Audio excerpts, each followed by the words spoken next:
안녕하세요. 저는 서울에 살고 있는 디저트 카페를 운영하고 있는 29살 여성입니다.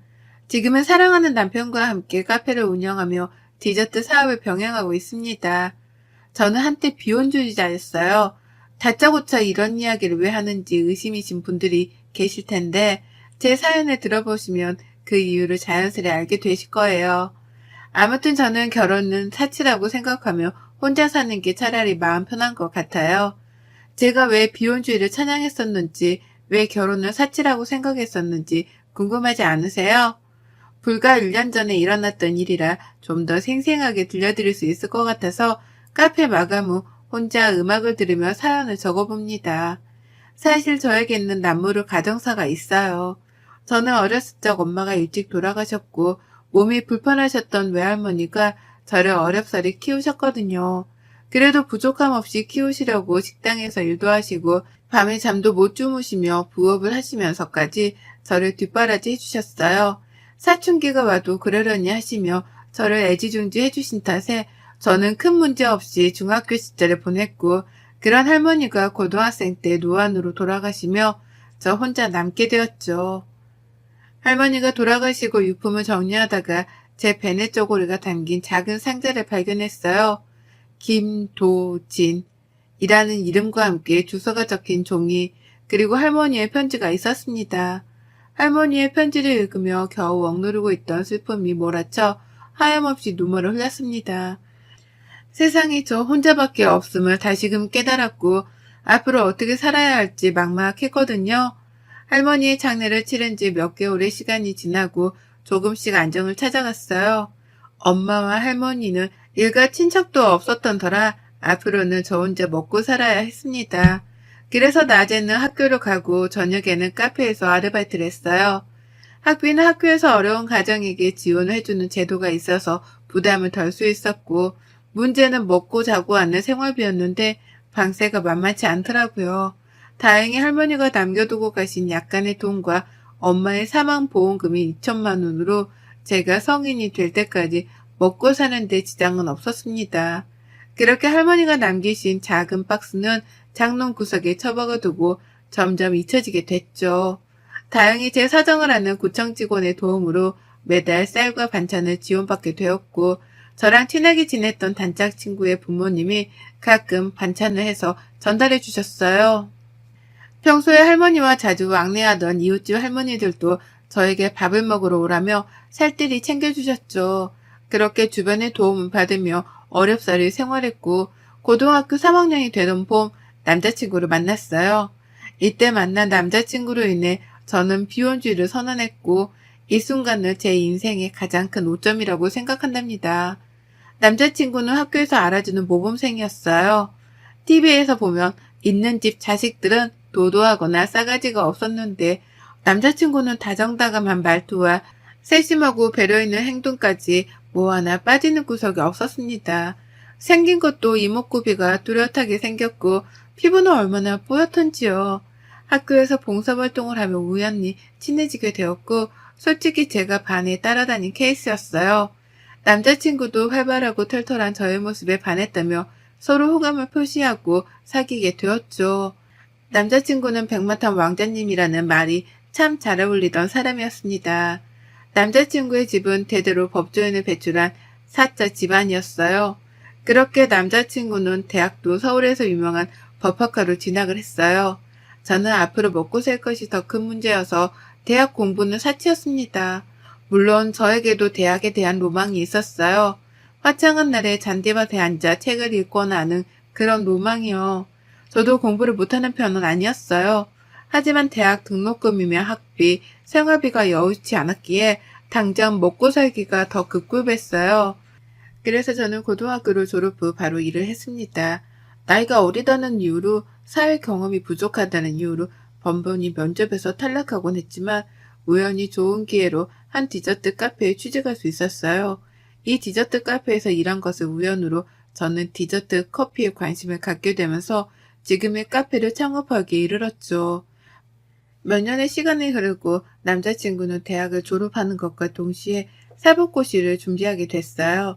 저는 계속 일을 하며 제과제빵 자격증, 바리스타 자격증을 취득하고 경험을 쌓는 중이었고요. 남자친구 집이 상당히 엄격한 집안이라 사법고시를 준비하는 기간에는 다른 요인에 방해받지 않게 집에서 기본적인 지원 말고는 금전적인 지원을 끊었다고 해요. 정말 공부에만 몰두하라는 의미였죠. 그래서 저는 제가 모은 돈을 남자친구에게 주며 이것으로 생활하라며 보태주었어요. 남자친구는 받지 않으려 했지만 저는 내가 남자친구한테 이 정도도 못해줘? 내가 지금 능력이 있으니 이렇게 해주는 거야. 나중에 사법고시 합격하면 나 잊으면 안 돼? 라며 반강제로 돈을 쥐어주었어요. 미래를 위한 투자라며 남자친구를 다독이면서요. 그때 그러지 말았어야 했습니다. 지금 와서 후회하면 뭐하나요? 이미 엎질러진 물인데. 그렇게 3년이라는 시간을 밤낮 없이 일하며 남자친구가 굶을까봐 몇 끼니를 차려 먹을 수 있게 밥을 챙겨주고 온갖 영양제, 보약까지 할 수 있는 건 최대한으로 하며 뒷바라지 했고 결국 남자친구는 사법고시에 합격했어요. 사법연수원을 졸업하고 변호사로서 강남에 있는 중견 로펌에 스카우트 제의가 온 남자친구는 만족스러운 첫 출발을 하게 되었죠. 그런 남자친구의 모습을 보자니 제가 다 뿌듯하더군요. 그때까지만 해도 제 미래는 행복할 줄 알았거든요. 제가 카페에서 일을 하게 된 지도 7년차가 되었을 때 사장님이 말씀하셨어요. 지훈씨, 이제 창업을 해보는 게 어때? 일도 오래 했고 지훈씨 실력이라면 창업해도 문제될 게 없는데? 에이, 저는 아직도 많이 배워야 해요. 많이 모자른걸요. 아직도 쿠키 굽다 태우는 거 보면 모르겠어요? 그래도 벌이도 어느 정도 되고 실력도 있으니 충분히 될 것 같은데 도움이 필요하면 언제든 말해. 내가 적극적으로 나서서 도와줄 수 있는 건 해줄 테니까. 그런 사장님의 말에 저는 창업에 대해 알아보며 나름대로 바빠지기 시작했어요. 얼마 뒤 남자친구의 생일이 다가와 모처럼 좋은 시간을 보내고 싶어 남자친구에게 연락했습니다. 자기야, 며칠 뒤면 자기 생일인데 우리 안 본 지도 좀 오래됐고 날 잡고 맛있는 거 먹으러 갈까? 어떡하지? 나 그날 선약 있어. 아쉽지만 다른 날 보자. 자기 친구들이면 내 친구들이나 마찬가지지 뭐. 같이 보면 안 돼? 어떻게 자기 친구들이랑 내 친구들이 같아? 이번에 로펌에 근무하면서 사귄 동료들이야. 어떻게 만든 자리인데 이 정도로 말하면 알아들어야지. 이번에 시니어 변호사 선배들도 와서 중요한 자리인데 거기에 어떻게 자기를 데려가? 알겠어. 왜 신경질이야? 그럼 다른 날 보자. 다시 연락할게. 저는 남자친구에게 내심 서운했지만 중요한 자리라고 하니 그러려니 하고 넘어갔습니다. 그래도 서프라이즈로 놀래켜주고 싶어 남자친구가 일하는 로펌 앞으로 찾아갔어요. 제가 직접 만든 귀여운 모양의 디저트와 커피를 사들고 기다렸습니다. 점심시간이 끝나갈 무렵이었는데 저 멀리서 남자친구가 오는 거예요. 저는 반가운 마음에 자기야 라고 외치며 남자친구를 불렀죠. 남자친구는 저를 발견하고는 뛰어오더니 불같이 화를 내는 게 아니겠어요? 왜 연락도 없이 왔어? 나 외근 중이면 어떡하려고 그랬어. 미리 연락을 하고 오란 말이야. 여기가 오고 싶으면 오고 자기 마음대로 할 수 있는 데야? 아니, 나는 그게 자기 생일이기도 하니까 못 봐서 이것 좀 전해주려고 왔지. 왜 그렇게까지 성질을 내? 그렇게 남자친구와 약간의 실랑이를 했는데 손에 들고 있던 커피와 디저트를 놓쳐 땅에 떨어뜨렸어요. 그것을 보고 주변에 있던 사람들이 하나둘씩 쳐다보기 시작했고 남자친구는 얼굴이 빨개졌죠. 지나가던 동료들을 데리고 남자친구는 황급히 로펌 건물 안으로 들어가 버렸어요. 그런데 들어가면서 들리는 소리가 가관이었어요. 저 여자가 태훈 씨 뒷바라지 해준 그 여자야? 태훈 씨가 눈이 많이 났네. 뭐가 모자라서 저런 여자를 만나요? 집에서 반대 안 해요? 저분이 태연 씨가 말했던 그 조강지처? 조강지처는 무슨 조강지처예요. 보니까 돈 노리고 들려붙은 거 아닌가 몰라. 태연 씨가 어떻게 저런 사람이랑 만났는지 상상이 안 가네요. 옷 좀 봐, 촌스러워라. 저에 대해서 아는 게 없는 사람들이 함부로 짓거리는 게 마음에 들지는 않았지만 저로서는 아무것도 할 수 있는 게 없었고 오히려 제가 초라하게 느껴지더라고요. 우울한 마음을 다잡고 카페로 돌아와 일하고 있는데 마감 시간이 다 되었을 때쯤 로펌 앞에서 봤던 직장 동료 무리 중 한 명이었던 여자가 저를 찾아왔습니다. 우연이겠거니 했지만 저를 일부러 찾아온 것이라며 잠시 대화를 나누자 하더군요. 그 여자는 정말 기가 막힌 이야기를 했습니다. 인사가 늦었네요. 이우경이라고 해요. 태연 씨랑 나 이미 연수원 시절부터 결혼을 전제로 만나고 있는 사이예요. 표정을 보니 얘기는 못 들었나 보네요. 그게 무슨 말이에요? 태훈이랑 저 고등학교 때부터 쭉 만나온 사이예요. 가벼운 사이 아니라고요. 무슨 사이인지 모르겠지만 그렇게 함부로 말하지 마세요. 가벼운 사이? 우리 이미 어렸을 적부터 알고 지냈습니다.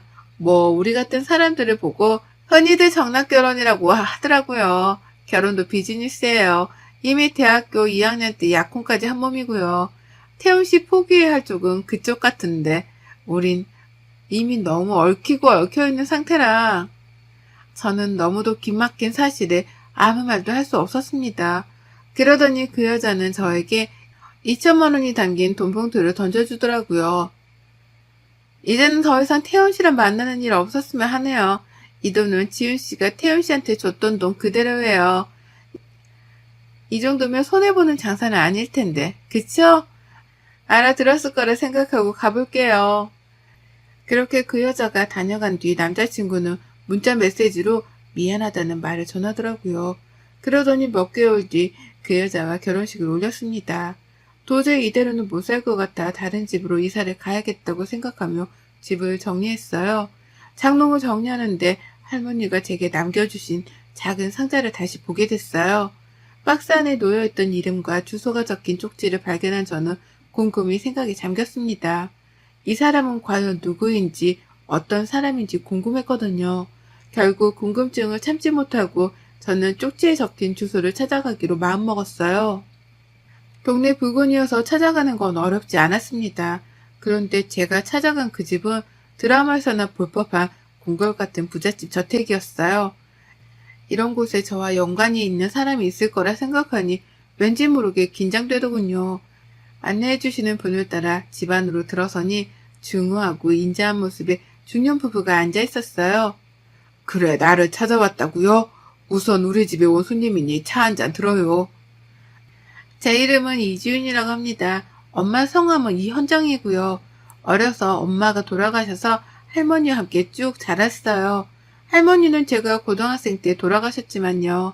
실례지만 혹시 저와 어떤 연관이 있으신지 여쭤봐도 될까요?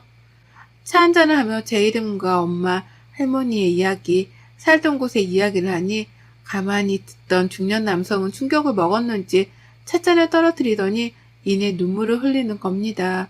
알고 보니 그 중년 남성은 제 친아버지였던 거예요.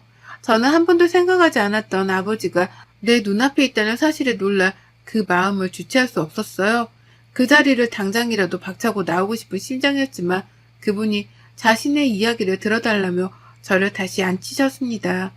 두 분은 대학 시절 만나 사랑에 빠지셨고 아버지 집안에서는 가진 것 없는 엄마를 완강히 반대했대요. 두 분을 만나지 못하게 하려고 아버지는 도망치듯 반강제로 군대를 가게 되셨고 전역을 하자마자 미국 유학을 가게 되셨다고 합니다. 그렇게 자연스럽게 엄마와 연락이 끊어졌다고 하고요. 당시 엄마는 저를 임신하고 있었고 이 사실을 처음에는 알리려 했으나 자신 때문에 발목 잡히게 할 수는 없다며 할머니와 함께 저를 기르신 거였어요.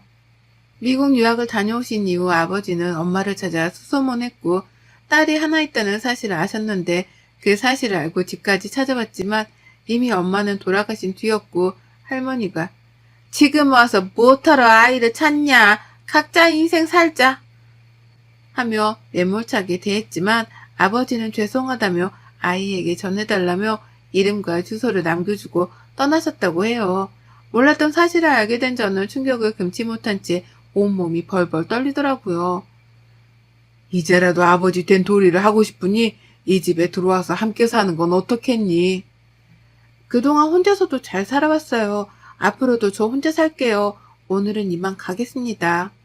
며칠 뒤 같이 살지 않아도 되니 그동안 못다한 아버지 노릇을 하게 해달라며 제 계좌로 5억이라는 돈과 강남의 건물을 증여한다는 서류 그리고 한도 없는 카드를 주셨어요. 저는 한석국 거절했으나 그동안 고생했던 시간을 되돌아보며 한편으로는 이대로 살 수는 없겠다고 생각했어요. 무언가 전환점이 필요한 시기였죠. 그렇게 어렵사리 아버지와 재회하게 되었고 서로 부둥켜 안으며 눈물을 흘렸습니다. 저는 아버지에게 받은 재산으로 디저트 카페 창업을 위해 백방으로 뛰어다녔어요. 아버지는 식품회사를 운영하고 계셨는데 저에게 조언해 주셨습니다. 무턱대고 사업을 시작하지 말고 관련된 공부를 조금 더 해보고 나서 결정하라고요. 그래서 저는 커피, 디저트에 대해 본격적으로 배우기 위해 프랑스로 유학을 떠났습니다. 2년 뒤 유학을 마치고 돌아와 카페 창업을 성공적으로 할 수 있었어요. 강남의 아버지가 증여해 주신 건물 1층에 카페를 창업한 거였죠.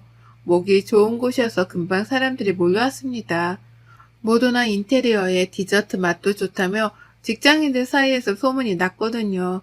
전 남자친구가 다니는 로펌 근처였지만 전 제 꿈을 위해 그런 건 생각할 겨를이 없었어요.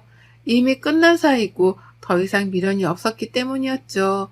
어느 날 매장을 정리하고 있는데 전 남자친구가 저를 찾아왔습니다. 오랜만이야. 잘 지냈어, 지훈아? 나 그동안 정말 많이 후회했어. 이제라도 나를 봐줄 수 없겠어? 나 이혼하고 너가 허락해준다면 네 곁으로 돌아가고 싶은데. 무슨 귀신 씨나라 까먹는 소리야? 너 제정신이니? 네가 무슨 염치로 나를 찾아와. 난 너랑 할 말 없으니 당장 나가. 순순히 나가지 않으면 경찰 부를 거야? 알고 보니 약혼했던 여자와 결혼 후 그 여자 집안이 비자금 횡령으로 속대밭이 되고 그 뒤에서 법적 도움을 주며 비자금 횡령에 도움을 줬다는 혐의를 받아 남자친구의 집안도 엉망이 됐다는 겁니다. 물론 전 남자친구는 로펌에서 잘리고 변호사 품위유지 의무 위반으로 변호사로서 활동할 수 있는 명분도 사라지게 되었다면서요. 저는 가만히 듣다 기가 막히고 화가 나 매몰차게 남자친구를 쫓아버렸어요. 며칠이고 계속 찾아와 매달렸지만 경찰까지 부르며 남자친구를 문전박대 했습니다. 정말 끈질기게도 찾아오더라고요. 손님이 있을 때 큰 소리도 내지도 못하겠고 처음부터 접근금지를 하던 조치를 취해야 했었는데 그러지 않은 채가 바보였어요. 정말 구질구질 하더군요. 절 보면서 애처롭게 구는 모습이 그날은 마침 남편도 같이 나와 있던 터라 잘 됐다 싶었습니다.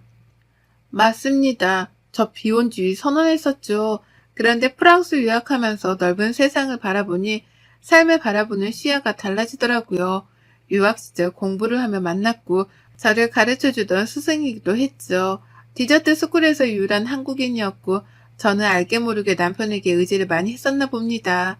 남편도 저와 비슷한 아픔을 가지고 있었고 그 부분이 통했던 걸까요? 저희는 어느새 사랑의 감정이 싹터 서로 사랑하는 사이가 되어 있더라고요. 남편은 지인작에 제 사정을 알고 있었고 저희 아픈 부분을 감싸준 고마운 사람이에요. 제가 한국으로 돌아갈 시기가 되자 프랑스 생활을 정리하고 한국에서 디저트 사업을 하기 위해 저와 같이 건너온 남편은 가끔 카페 일을 도와주곤 했습니다. 남편의 디저트 사업은 아버지 식품회사와 콜라보로 진행했어요. 덕분에 홍보 효과는 물론 매출 상승도 큰 폭이었습니다. 국내 해외 할 것 없이 인터넷을 통해 많이 알려지게 되었고 짧은 시간에 급속도로 성장하게 되었죠. 서로 투자를 하고 싶다는 크고 작은 기업체들도 많아져서 남부럽지 않은 명성과 부를 누리게 되었죠. 아무튼 당연히 전 남자친구는 제가 결혼했다는 사실을 몰랐습니다. 그래서 소소한 복수를 해주고 싶었어요. 지훈아, 그러지 말고 내 얘기라도 들어줘. 제발, 지훈아, 이렇게 부탁할게, 응? 무슨 얘긴지 들어볼 가치는 없지만 드러나 보자. 말해봐, 어디? 나 우리 집 망하고 네가 제일 먼저 생각나더라. 나 힘들 때 도와준 거 너밖에 없더라고. 그렇게 모질게 대하지만 않았으면 이런 일도 없었을 텐데 그런 의미에서 우리 다시 시작할 수 없을까? 할 말 그게 다야? 결론만 말하자면 응. 나 너랑 다시 시작 못해. 왜냐고? 나 결혼했거든. 뭐? 네가 결혼을 해? 너 지금 나가지고 논 거야? 이 못된 년 같으니라고 뭘 해줄 것처럼 하더니 날 가지고 놀아? 네가 그러고도 무사할 것 같아? 전 남자친구가 저에게 손찌검을 하려는 신용을 하자 남편이 재빨리 제지했어요. 저기요, 말씀이 지나친 것 같은데 당신이 말한 그 남자가 이 사람이요? 남편과 카페 직원들은 전 남자친구가 하는 행동을 촬영하고 증거로 남겨놓았어요. 그중 한 명은 전 남자친구가 찾아올 때마다 사진과 동영상을 찍어두었죠. 남편은 더 이상 봐줄 수가 없다며 다시는 얼씬도 못하게 해주겠다고 엄포를 놓더라고요. 그러고는 곧장 경찰에 신고해 남편을 연행시켰고 폭행 및 협박 등의 명목으로 고소했습니다.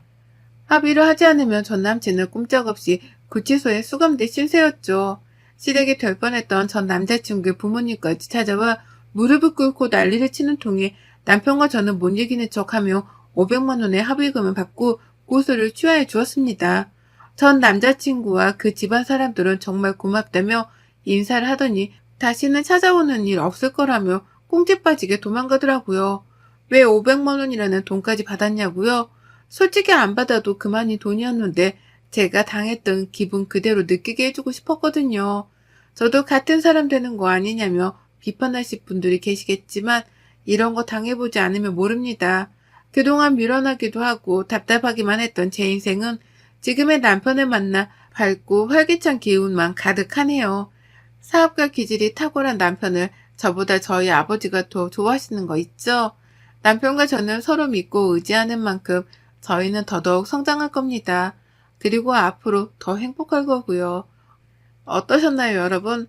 비혼주의 선언할 만 했었죠? 그렇게 인생에서 큰 쓰레기를 걸을 수 있어서 얼마나 다행이었는지 몰라요. 결혼하고 아이까지 있었더라면 저는 더더욱 큰 인생의 오점을 남기게 되었을지도 모릅니다. 똥차가고 벤츠못하더니 정말 값으로 맡길 수 없는 귀한 인연을 만나 평생을 함께할 수 있게 되었네요. 지금은 아버지에게 조언을 받으며 카페 운영을 하고 있지만 아마 내년부터는 카페를 다른 사람에게 맡기고 저는 경영 수업을 받게 될 것 같습니다. 아버지와 새어머니의 뜻이기도 하고요. 여기까지가 제 사연입니다. 저의 긴 사연을 읽어주셔서 감사드려요. 여러분도 항상 행복하길 바랍니다. 여러분의 생각은 댓글로 남겨주세요.